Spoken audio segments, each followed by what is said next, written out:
नमस्कार, ज्ञानदीप विद्यालय के यूट्यूब चैनल पर आप सबका स्वागत है।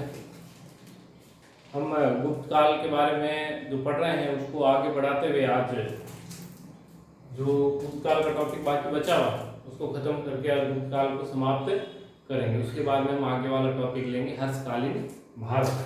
ठीक है, काफी समय हो गया गुप्त काल पढ़ते हुए हमें। इस अध्याय के अंदर सबसे महत्वपूर्ण या हम कहते थे कि प्राचीन भारत के इतिहास के अंदर अगर सबसे महत्वपूर्ण कोई टॉपिक है तो वो गुप्त काल का टॉपिक ही है, क्योंकि इसको भारतीय इतिहास का स्वर्ण काल इसीलिए कहा जाता है, इसलिए इसको विस्तार पूर्वक पढ़ना जरूरी है। तो गुप्त काल में हम क्या पढ़ रहे थे? आर्थिक जीवन पढ़ रहे थे। आर्थिक जीवन कुछ टॉपिक मैंने आपको उस दिन पढ़ा दिए थे, जैसे कृषि के बारे में पढ़ा दिया था, ठीक है, और पशुपालन के बारे में भी बता दिया था।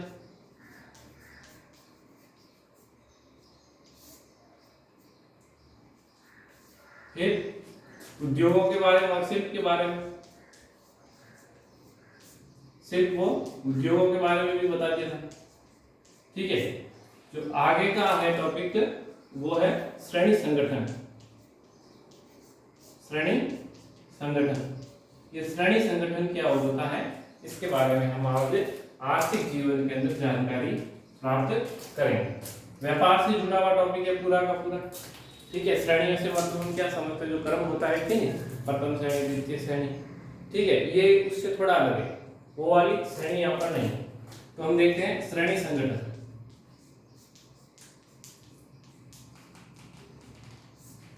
क्या आता है श्रेणी संगठन के अंदर? सबसे पहले कि जो व्यापारी लोग होते थे, व्यापार करते थे इधर उधर घूम करके। ठीक है, व्यापारी, उद्यमी या जो शिल्पी, शिल्पकार के बारे में पढ़ा कि नहीं पढ़ा? शिल्पकार या अलग किसी भी प्रकार का व्यवसाय करने के लिए वो आपस में संगठित रहते थे, एक संगठन बना करके हमेशा कार्य करते थे। ठीक है, कपड़ों का व्यापार करने वालों का लिए अपना अलग संगठन होता था, या और देश विदेश व्यापार करने वालों का अलग से संगठन होता था, तेल का व्यापार करने वालों के लिए अलग से संगठन होता था। तो उन संगठनों को हम श्रेणी के नाम से जानते थे, श्रेणी संगठन। ठीक है, तो इन्हें जो संगठित होते थे वो अलग अलग नाम दिए जाते थे। वैसे 2-3 नाम और है, जैसे निगम, ठीक है, निगम हो गया, और श्रेणी हो गया, श्रेणी संगठन, फिर गण हो गया। इस प्रकार के उनके संगठनों के नाम होते थे। ठीक है, तो अब ये लोग संगठन क्यों बनाते थे? संगठन की जरूरत कहाँ पड़ी? तो संगठन बनाने का प्रमुख उद्देश्य था कि व्यापारियों के लिए व्यापार की सुविधाएं उपलब्ध करवाना। आप एक जगह से दूसरी जगह जाते हो तो कहीं पर होटल में ठहरते हो, कहीं या सराय धर्मशाला में ठहरने की जगह होती है कि नहीं होती? सारी सुविधाएं होती है, तभी हम एक शहर से दूसरे शहर में जा सकते हैं। तो इसी प्रकार से श्रेणिक संगठन है जो व्यापारियों के लिए, ठीक है, जो व्यापार करते थे उन लोगों के लिए सुविधाएं उपलब्ध करवाते थे। क्या सुविधाएं उपलब्ध करवाते थे? जैसे कि सभागृह, क्या कि भाई एक जगह पर सब लोग एकत्रित होकर के सभा कर सके कि हम किस प्रकार से व्यापार करना है, और उन सभागृहों के अंदर पानी की व्यवस्था, ठीक है, पानी की भी व्यवस्था रहती थी। खूब सारे लोग एकत्रित होंगे तो पीने के लिए पानी तो सबसे महत्वपूर्ण और जरूरी चीज है। ठीक है, इसके अलावा और क्या सामाजिक कार्यों के अंदर वो करते थे? सामाजिक कार्यों के अंदर जैसे उद्यान लगवाते थे, ठीक है, मंदिरों का निर्माण करवाते थे। ठीक है, मंदिरों के निर्माण के साथ उनकी देख रेख की व्यवस्था भी ये लोग करते थे। अपने किताब के अंदर आया हुआ है कि गुजरात से एक श्रेणी संगठन है जो चल करके मंदसौर आता है। कहाँ आता है? मंदसौर, मध्य प्रदेश के अंदर है, जिसको हम दसपुर भी कह सकते हैं। ठीक है, वहां आता है। और ये जो श्रेणी संगठन था किसका था? जुलाहों का श्रेणी संगठन था। बुनकर जो लोग होते हैं कि नहीं, कपड़ा बुनने वाले, ठीक है, कपड़ा बनाने वाले बुनकर, जुलाहों, ठीक है, उनका ये श्रेणी संगठन था। ये यहाँ मंदसौर में रुका था। कुमार गुप्त के समय में एक अभिलेख लिखा जाता है, गुप्त काल के बारे में पढ़ रहे हैं हम। कुमार गुप्त के समय में एक अभिलेख से इसकी हमको जानकारी मिलती है। ये तो ठीक है, मंदसौर आया था, बुनकरों का संगठन था, लेकिन इन्होंने जो महत्वपूर्ण कार्य किया था, मैंने कहा कि मंदिरों का निर्माण करवाना। इन्होंने एक सूर्य मंदिर का निर्माण करवाया, ठीक है, और फिर बाद में जब सूर्य मंदिर गिर गया, ठीक है, क्षतिग्रस्त हो गया, तो उसका पुनः जीर्णोद्धार करवाया गया, पुनर्निर्माण का कार्य भी इन बुनकरों ने, जो बुनकरों का श्रेणी संगठन था उसने किया था। ठीक है, इसके अलावा और इनके कार्य क्या हुआ करते थे कि मंदिर के बारे में हमने देख लिया। ठीक है, और जो प्रमुख कार्य है अपने नियमावली बनाना। ठीक है, श्रेणी संगठनों में कुछ के नियम होते थे। इसके साथ ही जो सबसे महत्वपूर्ण इनका कार्य वो आपको याद रखना है विशेष तौर पे, बैंकिंग का कार्य। बैंकिंग का कार्य मतलब उस समय बैंक हुआ करती थी, बिल्कुल जो बैंक का कार्य आज करती है। जैसे बैंक का प्रमुख कार्य क्या होता है, जमाएं स्वीकार करना। क्या, जमाएं स्वीकार करना। हम जब धन कोई जमा करवाते हैं बैंक के अंदर तो वो लेती है कि नहीं लेती है, निधियां, जिसको हम निधियां भी बोल सकते हैं, जमाएं स्वीकार करती है, उसके ऊपर हमको क्या प्रदान करती है भाई, ब्याज देती है। जैसे सेविंग अकाउंट में पैसा जमा करवाया, ठीक है, तो एक समय के बाद में, साल भर बाद में 10%, 12%, 4% जो भी ब्याज होता है वो बैंक हमको ब्याज सहित अपनी रकम लौटाती है, उसमें ब्याज जोड़ करके। तो ये कार्य ये श्रेणी संगठन भी करते थे, लोगों के पैसे देते थे, ठीक है, ब्याज सहित उनको वापस देते थे। तो ये पैसे कहाँ से कमाते थे, जैसे बैंक जमाएं स्वीकार करती है और जमाओं को धन कमाने के लिए बैंक क्या करती है, लोन देती है। लोन देती है कि नहीं देती है, ऋण प्रदान करती है ना, और उस ऋण से इनको ब्याज मिलता है। तो इनका ये किसी प्रकार का कोष बना हुआ था, उस कोष में धन को जमा करते थे, व्यापारियों के धन की सुरक्षा भी हो जाती थी और उनको बदले में ब्याज भी मिल जाता था। तो बैंकिंग जो वर्तमान आधुनिक युग की बैंकिंग चल रही है, इसका प्रमुख जो कार्य हम देखते हैं, जमाएं स्वीकार करना और लोन देना। तो बैंकिंग व्यवस्था की आधारशिला कब रखी गई, गुप्त काल में, आज से 1500 साल पहले। बैंकिंग व्यवस्था कोई नई खोज नहीं, लेकिन आजकल कंप्यूटर आ गए और भी कई सारी आधुनिक तकनीकें आ गई, उसके साथ में इसका विकास होता गया। तो बैंकिंग कार्य भी इनका प्रमुख कार्य हो गया। ठीक है, दूसरी बात है जो श्रेणियों के ये नियम बनाते थे, ठीक है, नियमों का निर्माण करते थे।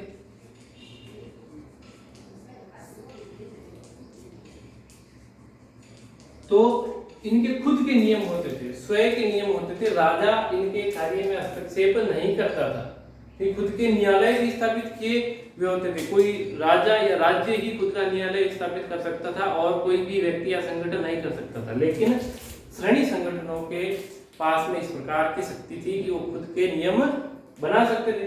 तो इनको ये मतलब ताकत क्यों मिली, क्योंकि इनका एक दल हमेशा एक जगह से दूसरी जगह व्यापार करने के लिए घूमता रहता था।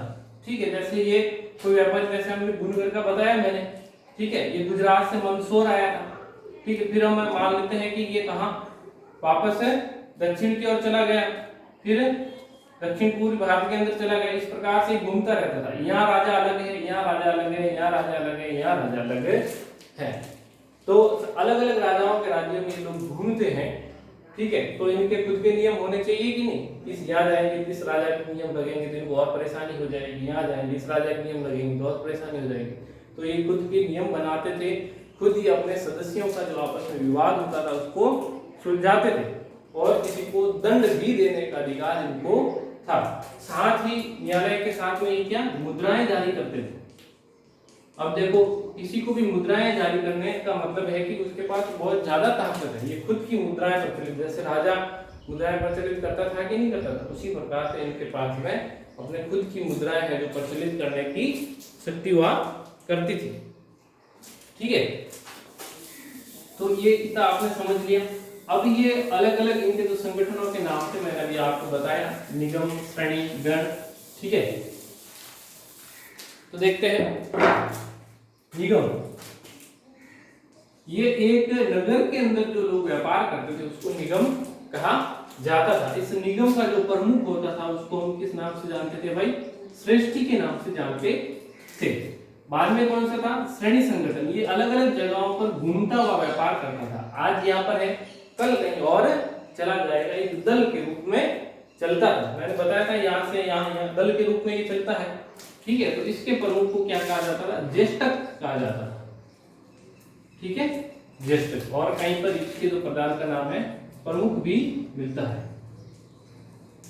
प्रमुख या प्रधान जिसके नाम मिलता है। तो निगम के प्रधान को श्रेष्ठी कहा जाता था, श्रेणी के प्रधान को ज्येष्ठ कहा जाता है। ये बात ध्यान रखना, आप इससे आपस में मिलान नहीं कर लो। निगम, श्रेष्ठी, श्रेणी, ज्येष्ठ दोनों का आपस में ऑपोजिट है प्रधान, ठीक है। उसके बाद में मैंने कहा कि ये एक दल के रूप में चलते हैं, आज यहाँ, कल यहाँ, कल यहाँ, कल यहाँ। तो जो दल चलता था उसको सात नाम से जाना जाता था। किस नाम से जाना जाता था? इस दल को सात कहा जाता था। तो कोई भी कई सारे व्यापारियों का दल अगर जा रहा है एक जगह से दूसरी जगह पर, तो उसका नेतृत्व करने वाला भी तो कोई जिम्मेवार आदमी होना चाहिए ना।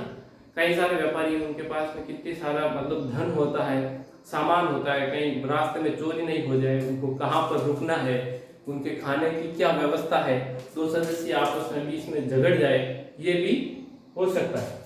तो इस प्रकार से ये कारवां लंबे लंबे दूरी तक मतलब कई दिनों तक चलता था। आजकल की तरह वैसे नहीं ट्रेन में बैठे रातों रात एक जगह से दूसरी जगह पर हम पहुंच जाते, लेकिन पहले वैसा नहीं था, पैदल चलना पड़ता। तो इनका जो नेतृत्व करने वाला नेता होता था, नेतृत्व करने वाला नेता, उसको सारथी नाम से जाना जाता था, ठीक है। दल को सारथ कहा जाता था और जो नेतृत्व करता होता था उसको हम सारथवाहक के नाम से जानते हैं। तो इस प्रकार ये आपको श्रेणी संगठन के बारे में मैंने बता दिया है कि किस प्रकार से श्रेणी संगठन कार्य करते थे। श्रेणी संगठन के बाद में आता है, इतना से याद रखना है कि ये व्यापार से जुड़े हुए व्यापारिक संगठन होते थे, ठीक है। बाकी एक दो बार किताब पढ़ोगे तो आपको समझ में आ जाएगा। श्रेणी संगठन के बाद में जो अपना अगला टॉपिक आता है वो आता है गुप्त काल में व्यापार।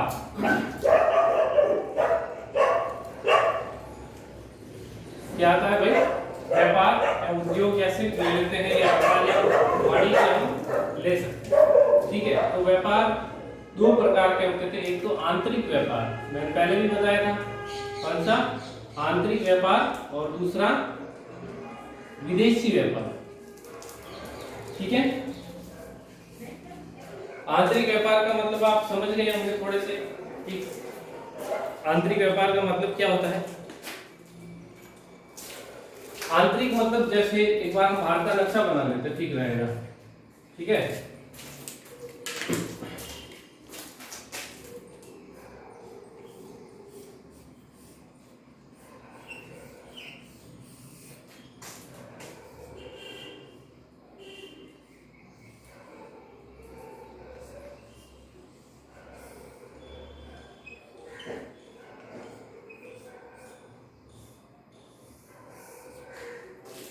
तो अब भारत की सीमाओं के अंदर जो भी व्यापार होता था उसको हम आंतरिक व्यापार के नाम से जानेंगे। तो आंतरिक व्यापार कैसे होता था? एक तो जल मार्ग से होता था। जल मार्ग, समुद्र तो नहीं है तो कैसे होता था? तो नदियों में जहाजों के द्वारा, जल मार्ग से। नदियां बहती है कि नहीं बहती? नदियों की ढलान की और जहाजों के द्वारा है जो व्यापार किया जाता था। दूसरा है जो सड़क मार्ग से है जो व्यापार होता था, सड़कों के माध्यम से। यहाँ पर ज्यादा महत्वपूर्ण कुछ नहीं है, ये देखना है कि आंतरिक व्यापार कैसा था। तो आंतरिक व्यापार बहुत ही समृद्धशाली था। हम कई सारे राजाओं के सोने के सिक्कों के बारे में पढ़ चुके हैं। तो सोने के सिक्के किसके दरबार में होंगे या किस राजा के राज्य के अंदर होंगे? जो बहुत ही समृद्धशाली राजा होगा उसी राज्य के अंदर होंगे। तो इससे हमें पता चलता है कि व्यापार काफी है उन्नत अवस्था के अंदर था। जो दैनिक क्रियाओं की वस्तुएं थी वो सब जगह उपलब्ध सब जगह उपलब्ध हो जाती थी, ठीक है। बाकी जो सार्थ है जो एक जगह से दूसरे जगह जो है व्यापार के रूप में, संगठन के रूप में चलते थे, आज यहाँ पर तो कल कहीं और। जो प्रमुख के अंदर हम देखते हैं कि ये गंगा नदी है, ठीक है, और ये यमुना।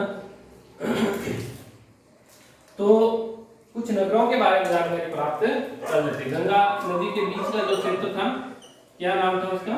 प्रयाग, ठीक है। प्रयाग जो आज का प्रयागराज है कि नहीं, वो भी एक प्रमुख क्षेत्र था। और दूसरा है जो इसके पास में आता है पाटलिपुत्र। पाटलिपुत्र भी प्रमुख नगर था। इधर वैशाली, ये महाजनकालीन ज्यादातर राजधानियां थी, ठीक है। कौशाम्बी,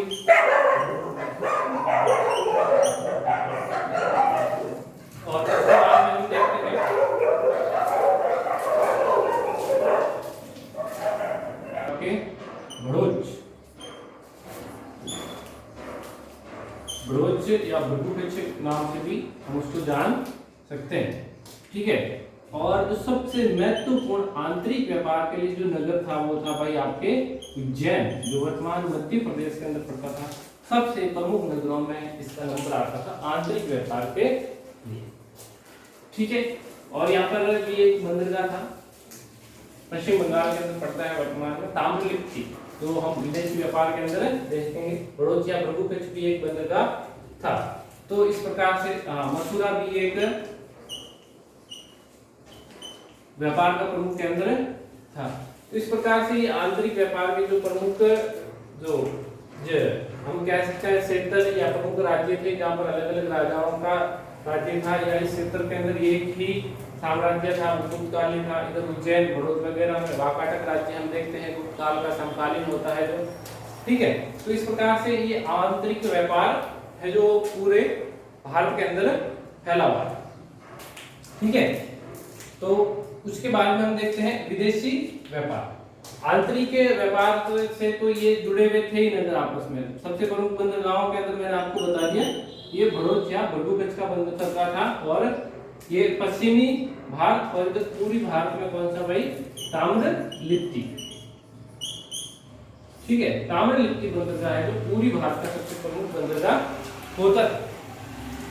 तो हम देखते हैं कि हम प्राचीन काल से समृद्ध तो थे, पूरा ये हिंद महासागर का जो इलाका था ये वाला, ठीक है, इसके ऊपर भारतीय व्यापार का एक अधिकार था ये, या अपना अधिकार इन्होंने यहाँ स्थापित कर रखा था। इधर से चाइना के साथ में भी हमारा अच्छा व्यापारिक संबंध था, श्रीलंका से भी अच्छा व्यापारिक संबंध था, और इधर ये हम देख लेते हैं कि यूनान, ये अरब वाला क्षेत्र, ठीक है, ईरान वाला क्षेत्र, इन क्षेत्रों से भी हम काफी अच्छा व्यापार करते थे। और इधर ये अफ्रीका वाला क्षेत्र, तो अलग अलग वस्तुओं का अलग अलग जगहों से व्यापार होता था। हम जिसका व्यापार करते थे वो सबसे महत्वपूर्ण चीज कौन सी थी भाई, मसाले।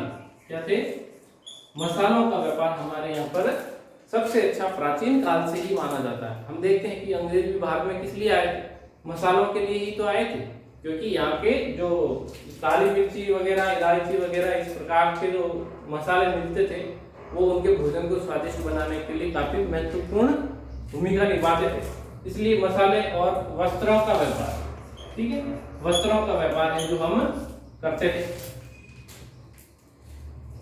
तो ये तो हमारी क्या होगी, निर्यात की चीजें होगी, मसाले और वस्त्र। अब है कि हम आयात कौन सी चीजें करते थे। निर्यात मतलब देश की सीमाओं से बाहर जो वस्तु हम भेजते थे उसको हम निर्यात कह सकते हैं। ठीक है, आयात करने वाली वस्तुएं अलग अलग क्षेत्रों से अलग अलग प्रकार की वस्तुएं आती थी। तो सबसे पहले जो रेशम का कपड़ा आपने नाम सुना होगा, जो बहुत मिहीन और बारीक होता है, ठीक है, काफी हल्का भी होता है। तो रेशम की जो खोज है सबसे पहले किसने की थी भाई, चीन ने ही रेशम की खोज की थी। ठीक है, तो हम है जो जावा से होते हुए यहाँ से ये अपना ताम्रलिप्ति बंदरगाह पर यहाँ से चीन से क्या आता था, रेशम आता था। रेशम को हम और किस नाम से जानते थे, चीनासून के नाम से जानते थे। क्या अपने जो शास्त्रों में है उसको चीनासून कहा गया है रेशम। तो ये हम चाइना से मंगवाते थे, और इस रेशम के मामले में हम मध्यस्थ का भी कार्य करते थे, मतलब चाइना से खरीदते थे, फिर स्थल मार्ग से हम अरब को भेजते थे। ठीक है, जो अरब के देश होते थे, अरब के देशों से होते हुए वो यूनान तक जाते थे। और इधर अफ्रीका के पास में एक देश इथोपिया, ठीक है, इथोपिया से हम किसका व्यापार करते थे, भूतत्व बंदरगाह के माध्यम से हाथी दांत का। हाथी दांत के ऊपर कलाकारी की जाती थी। मैंने पहले भी बताया था कि आभूषणों में भी हाथी दांत को काम में लिया जाता था। तो हम इथोपिया से है जो हाथी दांत का व्यापार करते थे। फिर अरब से, ईरान से, यूनान से, ठीक है, बैक्टीरिया वगैरह जो भी इन देशों के उस समय में नाम थे, यहाँ से हम किसका व्यापार करते थे, घोड़ों का व्यापार करते। घोड़े अपने यहाँ पर नहीं होते थे, बिल्कुल अपने यहाँ पर अच्छी नस्ल के घोड़े गुप्त काल तक नहीं थे। तो हम अच्छी नस्ल के घोड़े हैं जो अरब के देशों से लाते थे। जो घोड़े के नस्ल का विकास सबसे पहले अरब देशों के अंदर ही हुआ था। हमारे जो पहले युद्ध हैं, अशोक के समय वगैरह, हम देखते हैं कि हाथियों से लड़े जाते हैं, घोड़ों का विशेष महत्व उस समय में नहीं था। तो घोड़ों का व्यापार हम कहाँ से करते थे? अरब, ईरान, बैक्टीरिया, यूनान, इन देशों से जो हम घोड़ों का व्यापार करते थे। तो आयात करने वाली चीज क्या? घोड़ा हो गया, हाथी दांत हो गया, चीना सून या रेशम हो गया। इसके साथ ही हम कई सारे जो जैसे श्रीलंका, उधर मलेशिया वगैरह, ये दक्षिण पूर्वी भारत के जो देश हैं, ठीक है, उनके साथ में भी हमारे काफी अच्छे व्यापारिक संबंध थे। और इस क्षेत्र में अपना हिंद महासागर के संपूर्ण क्षेत्र में व्यापार के मामले में एकाधिकार हमको प्राप्त था। ठीक है, तो इस प्रकार से हमारा है जो व्यापार उस समय में काफी समृद्ध हुआ करता था।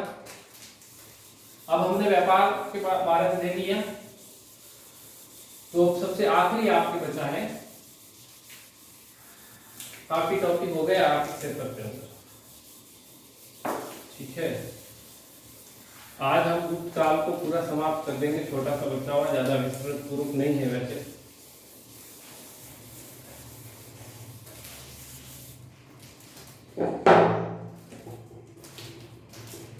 छह नंबर, राजस्व। राजस्व या कर पड़ना। ठीक है, किसी भी राज्य को चलाने के लिए सबसे पहले जरूरत होती है धन की। ठीक है, जो कर हम लेते हैं, जनता से वसूल करते हैं, ठीक है, उसको राजस्व एकत्रित करना कहा जाता है। तो राज्य अपने राज्य की गतिविधियों को संपन्न करने के लिए क्या करता था भाई? जनता से कर लेता था। भूमि, ठीक है, भूमि का मालिक कौन? राजा को माना जाता था। ठीक है, जो भूमि के रूप में कर लेता था, उस कर को हम किस नाम से जानते हैं भाई? भाग के नाम से जानते हैं। किस नाम से? भाग।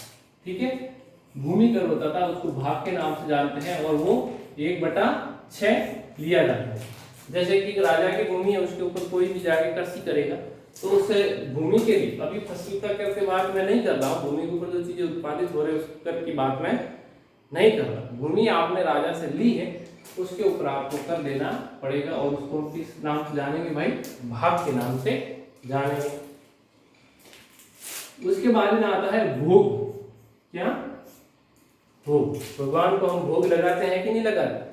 तो जैसे भगवान को भोग लगाते हैं, ठीक उसी प्रकार से हमको यहाँ पर राजा को भोग लगाना है। किसका भोग लगाना है भाई? तो फलों। ठीक है, फलों वो फूलों, फूल भी राजा को देने पड़ते थे। सब्जियों,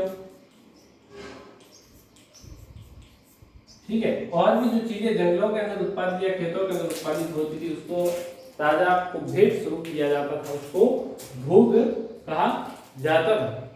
ठीक है, उसके बाद में आता है भाग हो गया, भोग हो गया, फिर ऊपरी कर। ऊपरी कर, या इसको हम एक और नाम से जान सकते हैं, उद्रंग। इस नाम से भाई? उद्रंग के नाम से जान सकते हैं। तो ये कर जो विशेष रूप से ज्यादा प्रचलित था और काफी बड़ी मात्रा में हमको प्राप्त होता था। तो ये कौन सा? उत्पादन कर। क्या था भाई? उत्पादन। मतलब जो भी चीज राज्य के अंदर उत्पादित होती, चाहे खानों से खोद करके हम हीरे जवाहरात निकालते हैं, धातु निकालते हैं, ठीक है, या जमीन से किसी भी प्रकार की फसल की पैदावार होती है, उन सब के ऊपर लिए जाने वाले कर को हम ऊपरी कर या उद्रंग कहते हैं। तो वैसे कर कई सारे करों की हमको जानकारी मिलती है, लेकिन ज्यादा जो महत्वपूर्ण कर थे वो ये थे। और इन कर की जो रेट हुआ करती थी वो सामान्य 1/4 से लेकर के 1/6 के मध्य में होती थी। मतलब आपने 400 रुपए अगर कमाए हैं तो 100 रुपए आपको राजा को पे करना पड़ेगा। ठीक है, ये ऊपरी कर या उद्रंग। अब किस रूप में लिया जाता था? तो ये नगद रूप में लिया जाता। नगद होता है कि रोकड़, कैश। ठीक है, उस रूप में दिया जाता था। नगद को हम किस नाम से जानते हैं भाई? हिरणी नाम से जानते हैं। ठीक है, हिरणी नाम से नगद, जो शास्त्रों में हमें इस शब्द का नाम मिला है तो हिरणी मिला है। और नगद के साथ में नगद या अन्न के रूप में, ठीक है, अन्न अनाज वगैरह होता है कि नहीं होता है, तो उस अन्न के रूप में लिया जाता था, जिस अन्न को हम मेरी बोलते हैं। तो इस प्रकार से ये राजा के समय में, उस समय में क्या कर प्रणाली हुआ करती थी। बाकी राजस्व के अंदर ज्यादा विस्तार पूर्वक नहीं है, ये इतनी सी जानकारी हमको राजस्व करों के बारे में मिलती है। इस प्रकार से ये आपका जो गुप्त काल का आर्थिक जीवन है जो समाप्त होता है। अब थ्योरी के रूप में कुछ एक पैराग्राफ आप किताब के रूप में दिया गया है, उसमें यही है कि जो अब तक हमने पढ़ा है, ठीक है, कि एक जो गुप्त काल था, वो गुप्त काल में क्या था भाई, स्वर्ण काल था। सॉरी, प्राचीन भारत के इतिहास का क्या था, स्वर्ण काल था, मतलब गोल्डन पीरियड जिसको हम बोलते हैं। तो उसके अंदर क्या सहिष्णुता थी, विभिन्न प्रकार के साहित्य हमने देखते हैं कि कालिदास, ठीक है, अमर सिंह, वराहमिहिर, वररुचि, इस प्रकार के जो साहित्यकार हुए थे चंद्रगुप्त द्वितीय के शासनकाल में, नवरत्न जिन्होंने काफी अच्छी खोज की थी, आर्यभट्ट हो गया, ठीक है, गणित के बारे में कई सारे सूत्रों की खोज इस समय में की गई थी, धातु विज्ञान में हम उच्च अवस्था में थे, मेहरौली का लोह स्तंभ हो गया, सुल्तानगंज की बुद्ध मूर्ति हो गई, और कई सारी जैसे मूर्ति निर्माण की शैलियां, जैसे गांधार शैली हो गई, मथुरा शैली हो गई, ठीक है, इस प्रकार की शैलियों का भी विकास इस समय में काफी हुआ। सबसे बड़ी बात, मंदिर निर्माण का कार्य है जो इस समय में चालू होता है, इससे पहले मंदिरों का निर्माण नहीं किया जाता। और दूसरी सबसे विशेष बात कि सब लोग जो आपस में है सहिष्णुता से रहते थे, मतलब एकता से रहते थे, किसी के बीच में कोई लड़ाई झगड़ा नहीं था, कोई भी राजा किसी भी प्रकार के धर्म या जनता किसी भी प्रकार के धर्म को मान सकती थी। एक ही राजा के राज्य में अलग अलग जो लोग रहते थे, वो बौद्ध धर्म भी मान सकते थे, जैन धर्म भी मान सकते थे, हिंदू धर्म भी मान सकते थे, सबके पास में इस प्रकार की आजादी थी। इसलिए प्राचीन भारत में गुप्त काल को प्राचीन भारत इतिहास का स्वर्ण काल कहा जाता है। हम देखते हैं कि सारी चीजें इस काल के अंदर अचानक रूप से हमको परिवर्तन, काफी बड़ा परिवर्तन देखने को मिलता है, जो फिर काफी लंबे समय तक चलता है। मैंने अभी बताया आपको कि बैंकिंग व्यवस्था, श्रेणी संगठन, जिस प्रकार से आज व्यापारिक संगठन होते हैं कि नहीं होते, जिनका चुनाव होता है, ठीक है, उनका अध्यक्ष, कोषाध्यक्ष वगैरह, तो इनकी भी आधारशिला उस समय गुप्त काल के अंदर रखी गई थी। धातुओं का कितना अच्छा विकास हो चुका है आज, ठीक है, तांबा, स्टील, पीतल, लोह, कई प्रकार के धातु है, तो उसका भी विकास गुप्त काल के अंदर ही हुआ था। अब एक छोटा सा टॉपिक आपके बचता है कि गुप्त काल चंद्रगुप्त द्वितीय के काल के अंदर एक चीनी यात्री आता है, ठीक है, जिसका नाम क्या था भाई, फायान, ठीक है, फायान उसका नाम था। कब आता है, 399 ईस्वी के अंदर आता है, और 414 ईस्वी तक है जो भारत में करीब 14-15 साल तक वो यहाँ पर क्या करता है, भ्रमण करता है, ठीक है।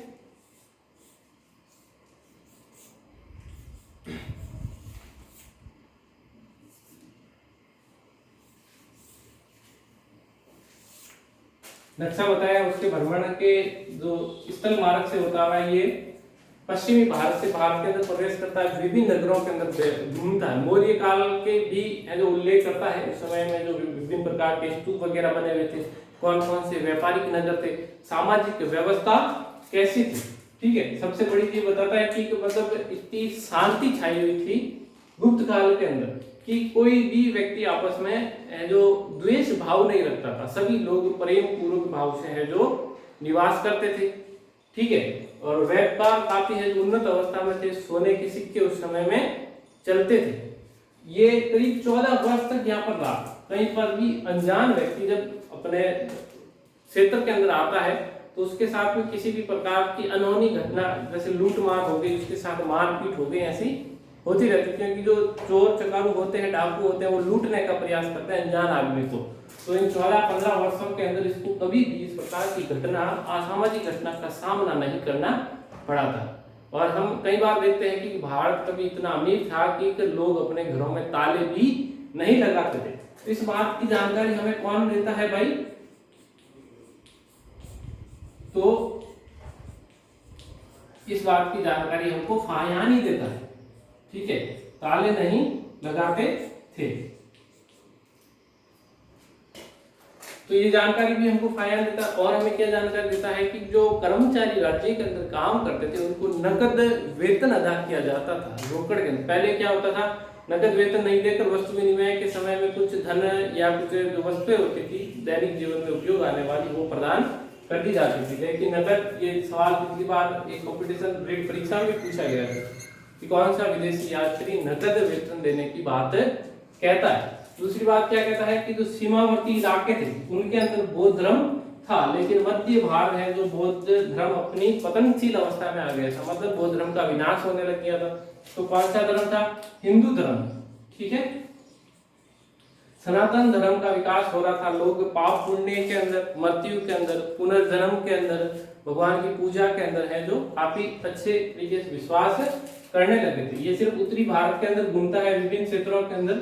ठीक है, फिर यहाँ आकर के ताम्रलिप्ति बंदरगाह मैंने बताया था, वहां पर आकर के रुकता है और 2 वर्ष तक यहाँ पर रहता है। 2 वर्ष तक बंदरगाह पर क्या करता है? जितने वर्षों के अंदर इसने ये जानकारी प्राप्त की थी उसको यहाँ पर बैठ करके क्या तैयार करता है? पांडुलिपियां तैयार करता है। जो जो चीजें उसने देखी, बौद्ध धर्म के बारे में जानकारी प्राप्त करने आया था। ठीक है, नालंदा भी गया था, वैशाली हो गया, श्रावस्ती हो गया, ये जो समृद्धशील नगर थे अपने पतनशील अवस्था में आ गए थे। कब? फायान के समय। जो इसकी किताब का नाम था वो याद रखना बहुत जरूरी है, उसका नाम था फो क्यो की। ठीक है, चाइनीज नाम है वो, क्योंकि इसने किताब लिखी थी उसके अंदर की सारी जानकारी हमको मिलती। स्थल मार्ग से आता है, ताम्रलिप्ति 2 वर्ष रह के पांडुलिपियां तैयार करके श्रीलंका होता हुआ, जावा होता हुआ वापस 77 वर्ष की उम्र में चाइना लौट जाता है। तो इस प्रकार से ये अपना गुप्त काल समाप्त होता है। इसके बाद में हम जो चालू करेंगे अगला वाला टॉपिक है वो है हर्षकालीन भारत। थोड़ा सा समय लंबा लगा, लेकिन किताब में आई हर एक चीज के बारे में मैं बताने का प्रयास करता हूँ। ठीक है, किताब से अलग जाने का कोशिश मैंने नहीं की, क्योंकि क्लास में हम पढ़ाते हैं तो कई बार आपको पता ही टॉपिक चूक जाता है और कई बार क्लास लंबी हो जाती है। लेकिन यहाँ पर जितनी आपकी किताब में जानकारी दी गई है वहां तक ही मैंने क्लास को सीमित रखने का पूरा प्रयास किया है। तो आपका ये काल समाप्त होता है, काफी महत्वपूर्ण है इस पाठ के अंदर। उसके बाद में हम हर्षकालीन भारत को चालू करेंगे। बहुत बहुत धन्यवाद।